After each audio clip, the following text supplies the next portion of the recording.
अभी जब तक पातर जी आते हैं, हम पंजाबी के बहुत जाने माने राइटर गुलजार सिंह संधू जी से रिक्वेस्ट करेंगे, क्योंकि इतनी देर में पातर जी आ जाए, अच्छा हो कि अगर आप उनके बारे में बाकी लोगों को बताना शुरू करें तो टाइम जो है हमारा उसकी बहुत अच्छी कीमत भी रहेगी और पातर जी को भी अच्छा लगेगा कि उनके आने के वक्त आप उनकी बात कर रहे हैं। आदाब।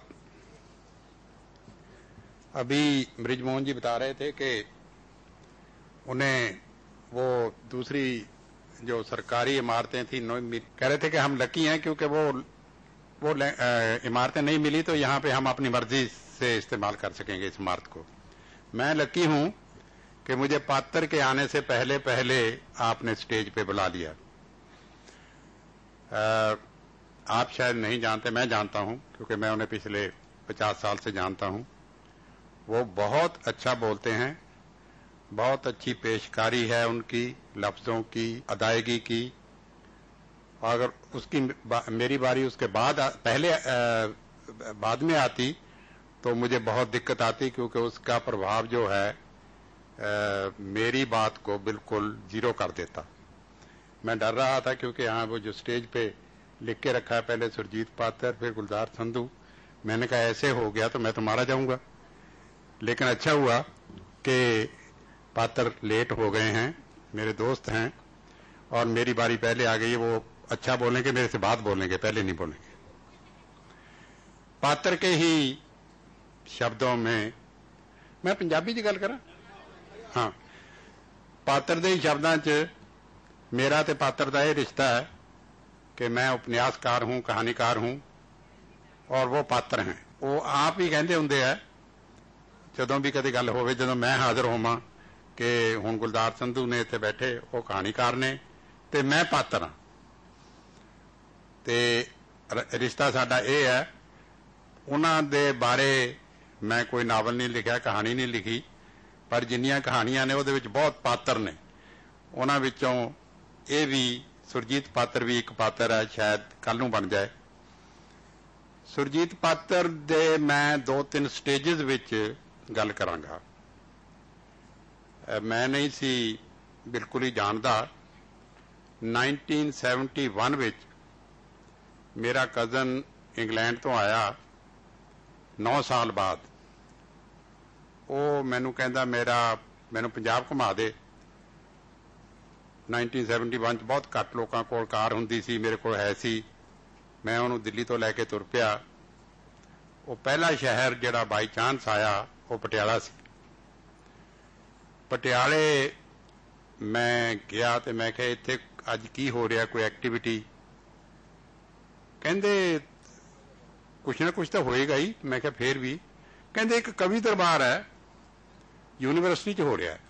मैं क्या वो कवि दरबार केड़े केड़े कवि आ रहे हैं? कहंदे नहीं वो स्टूडेंट्स का ही है। मैं क्या अच्छा चलो, मैं क्या स्टूडेंट्स का कवि दरबार सुनते हैं। मैं अपने कजन नू रामचरण सिंह ਉਹਦਾ ਨਾਂ है, ना सी हुण ही इज नो मोर, ਉਹਨੂੰ ਲੈ ਕੇ उस कवि दरबार चला गया। कवि दरबार चला गया, एक कवि आया, दूजा आया, तीजा आया। वो तो बाद जे तुसी पात्र नू जिन्हां ने देखिया होया, वो तो बाद एक नौजवान जा छोकरा 20 साल का पात्र जही बिल्ट, पात्र ਜਿਹੇ ही ਉਹਦੇ अदायगी, वो कविता पढ़न लग्या। गजल सी, गजल दे शेर सन, मैनू याद है हुण तक। कदी बंदियां दे वांग सानू मिलिया भी कर, एवें लंघ जाना पानी कदी वाह बन के। कदी बंदियां दे वांग सानू मिलिया भी कर, एवें लंघ जाना पानी कदे वाह बन के। जदों मिलिया सी हान दा सी सांवला जिहा, जदों मिलिया सी हान दा सी सांवला जिहा, जदों जुदा होयों तुर गयों खुदा बन के। मैं बड़ा हैरान भी ये कितना अच्छा यह मुंडा लिख रहा है। उन्हें फिर एक होर गजल गाई, ਉਹਦਾ एक शेर मैनू हाली तक याद है। मैनू थोड़ा देर लगेगी चीज़ां याद करन च। एक ही कट है कि इस रुख नूं है मेरे खून ने सिंजिया। एक ही कट है कि इस रुख नूं है मेरे खून ने सिंजिया, की होया जे पत्तियां ते मेरा नाम नहीं है। मैं पुछया भी ये कौन है बई, केड़ी क्लास च पढ़दा? कहंदे जी MA दा मुंडा है, इहदा नाम सुरजीत पात्र है। ये मेरी पहली सुरजीत पात्र नाल मुलाकात सी 1971 च। वक्त लंघदा गया। 1980 विच इंग्लैंड दे प्रोग्रेसिव राइटर्स ने एक वर्ल्ड पंजाबी कानफ्रेंस की, जिहड़ी कि हुण तां वर्ल्ड पंजाबी कानफ्रेंस चौथे दिन हर शहर विच हो जाती है। उदों इंग्लैंड विच होई सी, यार पहली वर्ल्ड पंजाबी कानफ्रेंस सी जिहड़ी कि पूरे 15 दिन चली सी। 15 दिनां दा उन्हां दा हिसाब ये सी, मैं टाइम लगा रिहा तुहाडा, 15 दिनां दे विच पात्र भी आएगा। 15 दिनां दा उन्हां दा प्रोग्राम सी ते 15 दिनां च कदे किसी मस्जिद विच, कदे किसी गुरुद्वारे च, कदे किसी रामगढ़िया हाल च रोज सैशन हुंदे सी। ते 15 दिन हाँ निरा हाल ही नहीं सी बदलते, गुरुद्वारे नहीं सी बदलते, मस्जिदां नहीं सी बदलदियां, शहर भी बदल जाते सी। कोई लिवरपूल च, कोई किते, कोई किते, कोई किते। ते जिदन रामगढ़िया हाल विच सीगी जिहड़ा सैशन, उस सैशन दे विच इंग्लैंड विच ही सी वो सैशन च एक बंदा उठिया, ਉਹਦਾ ਨਾਂ है अजीत लंगेरी, प्रोफैसर, ਹੁਣ रिटायर हो गया, मालपुर पढ़ाਉਂਦਾ है।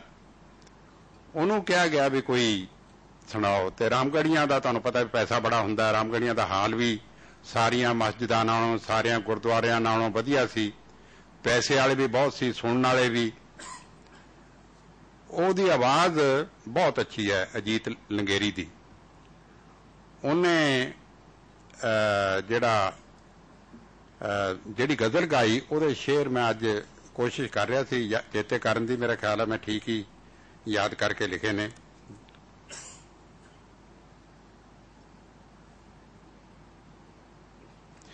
कुछ कहा तां हनेरा जरेगा किवें, ये पात्र दी गजल है।